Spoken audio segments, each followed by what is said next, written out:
ചെക്കന്മാർ വർത്താനം പറഞ്ഞ ചേള അടിച്ച് വീക്കും ഞാൻ. നമ്മളെപ്പോലൊന്നും ദൈവത്തിന് വേണ്ട.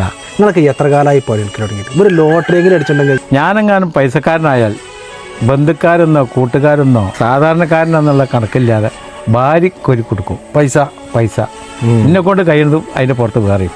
ഓ സാറേ, ഭക്ത, ഞാൻ നിന്റെ സങ്കടങ്ങളെല്ലാം കേട്ടു. നിനക്ക് എന്തു വരമാണ് വേണ്ടത്? എനിക്ക് സ്വന്തമായിട്ടൊരു ലക്സറി വീട്.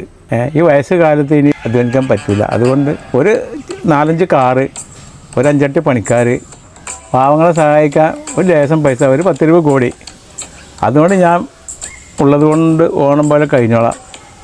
അതിനുള്ളൊരു വഴി അവിടുന്ന് അനുഗ്രഹിക്കണം. നീ ഉദ്ദേശിച്ച കാര്യങ്ങളെല്ലാം ഭംഗിയായി നടക്കട്ടെ. നിന്റെ സുഹൃത്തിന് എന്താണ് വേണ്ടത് അതുകൂടി പറഞ്ഞാലും. പെട്ടെന്ന് ഇങ്ങനെയൊക്കെ ചോദിച്ചു കഴിഞ്ഞിട്ടുണ്ടെങ്കിൽ എനിക്ക് ഒരു ആശയക്കുഴപ്പം വന്നു. ഞാൻ വീട്ടിൽ പോയിട്ടൊന്ന് ആലോചിച്ചിട്ട് ഒന്ന് പറയാം.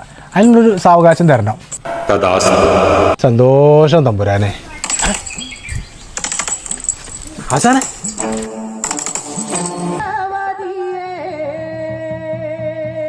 എത്ര നേരം ഞാൻ എന്നോട് കാത്തിക്കണ്? ഞങ്ങൾക്ക് മീൻ പിടിച്ചാൻ പോയാലോ? നല്ല മീനുള്ള സ്ഥലമുണ്ട്, വാ. ഈ ചളിയിൽ ഇങ്ങനെ മീൻ പിടിക്കാനൊന്നും ഞാനില്ല. ഇത്ര നന്നായടോ. അതുകൊണ്ട് നിങ്ങൾ സ്വിമ്മിംഗ് പൂൾ ഉണ്ടായിക്കണ്, അതിൽ കുറച്ച് മീൻ കൊടുന്ന് വളർത്തിയിട്ടുണ്ട്. എന്തായാലും വർത്താനത്തിനൊക്കെ ഒരു കയവയോടാ. ഞാൻ ഇഷ്ടമുണ്ടാകുമ്പോൾ പിടിക്കും, ഇഷ്ടമുണ്ടാകുമ്പോൾ ചൂണ്ടിലിടും. അതിനാണ് ഞാൻ ലക്ഷങ്ങൾ മുടക്കി ഇതിവിടെ ഉണ്ടാക്കുന്നത്. ഇനി നിങ്ങളെ കൂട്ടത്തിലേ എന്നെ കൂട്ടണ്ട. എൻ്റെ സ്ഥാനത്ത് നിങ്ങൾ വേറെ ആരും നോക്കിക്കോളി. പക്ഷെ മീൻ കിട്ടിയിട്ട് വെക്കന്മാർ വർത്താനം പറയാൻ നിൽക്കരുത്. വെക്കന്മാർ വർത്താനം പറഞ്ഞ ചേള അടിച്ച് വീക്കും ഞാൻ. ഇവനെ പോലെയൊക്കെ ലോക്കൽസിനെ കണ്ട് പേടിച്ചിട്ടാണ് ഞാൻ പുറത്തേക്ക് ഇറങ്ങാത്തത്. എന്തൊക്കെ ഈ ചെങ്ങായി രാവിലെ തന്നെ കൂളിംഗ് ഗ്ലാസും വെച്ചിരിക്കുന്നത്? ആ കാറ്, വെള്ളക്കാറേ, ആകെ മൊത്തം ചളിയാണ്. അത് ക്ലീൻ ചെയ്യണം. വെള്ളക്കാർക്ക് എപ്പോഴും ക്ലീൻ ആക്കിക്കണേ. ആ കൂളിംഗ് ഗ്ലാസ് ഒന്ന് മാറ്റി നോക്കി. കൂളിംഗ് ഗ്ലാസ് ഞാൻ ഒഴിവാക്കില്ല. അന്നെപ്പോലൊക്കെ വെളുത്ത മനുഷ്യന്മാരെ കറുപ്പായി കാണാനാണ് ഞാൻ ഈ കൂളിംഗ് ഗ്ലാസ് വെച്ചത്. വെളുത്ത ആൾക്കാരെ പണിക്ക് വെക്കണ്ടെന്ന് ആ ചെക്കനോട് പറഞ്ഞ ചെക്കൻ കേൾക്കില്ല. എങ്ങനെ പോയി ചെങ്ങായി പൈസക്കാരനായത്? ഇയാളെന്ത് എവിടെ കിടക്കുന്നത്? കണ്ടമാരെ പണിക്കാരുണ്ടല്ലോ ഇവിടെ. ദൈവമേ, വീട് ഏടാ ആ ഗേറ്റിൻ്റെ അവിടെ ആരാ കണക്കൊണ്ട് അറിഞ്ഞു നിൽക്കുന്നത്? ആരാ നോക്കാം? ഞാൻ മൂപ്പരെ പഴയ കൂട്ടുകാരനാണ്. മുതലാളി, നിങ്ങളെ പഴയ കൂട്ടുകാരനാണ്. ഞാൻ വന്നിട്ടുണ്ടെന്ന് പറഞ്ഞാൽ മതി, മൂപ്പർക്ക് അറിയാം. പാവല്ലേ, അവനെ വിളിക്കല്ലേ?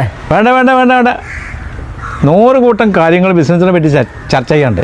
അപ്പോഴാണ് ഓനെ പോലെയൊക്കെ ഒരലവലാദികൾ പോകാൻ പറയാം എന്നോട്. ഒന്ന് വിളിക്കുക, നമ്മളെ ആശാനാണേ. ആശാനും ശിഷ്യനൊക്കെ ആ ഗേറ്റിൻ്റെ പുറത്ത്. പോട്ടെ പോട്ടെ പോട്ടെ, വണ്ടി വിട്ടോ. എൻ്റെ പൈസക്കാരനായപ്പോൾ നമ്മളൊന്നും വേണ്ട. പിന്നെ വാ.